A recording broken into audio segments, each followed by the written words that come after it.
Now we can use web browser on HMI. It's so easy, guys. Just go to your project, I mean your HMI. I made a screen for that and name it web.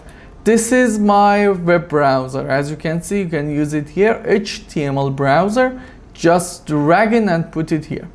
You can assign a home page for that. For example, I use Yahoo, yahoo.com. And another thing, I can use a tag to enter the URL. For example,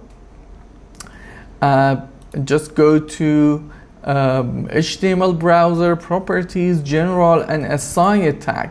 Obviously, it's W string, okay? If you put anything in this tag, you can go to that address. I use this web URL and this IO field. As you can see, it's a string. So just check out. And we have lots of things about event. For example, I put an event here. It means back. If I go to events release, we have lots of HTML here. Just search it. HTML. It means back, forward, home, page down, up, refresh. All of these events you can use to manage your HTML browser. I have two, back and home.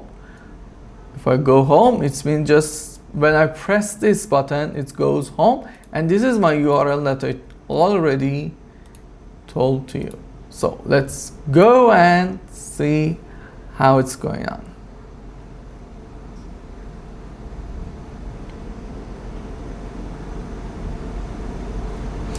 And guys, sorry for my English if it is not really good. I'm trying my best. And I hope these videos be useful for you. Okay, this is my HMI. And if I go to web browser page, this is my web browser. As you can see, this is the Yahoo, yahoo.com. So for example, I put a website here like msn.com and hit enter.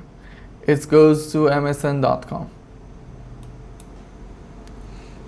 But it doesn't work really good. Siemens.com.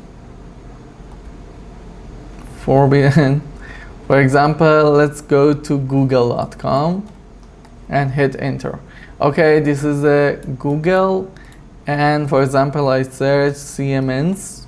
As you can see, this is Siemens result. Okay, if I press the back, it goes to home page of Google. And if I press on home, it goes to yahoo.com. That's it, guys. Have a good time and take care.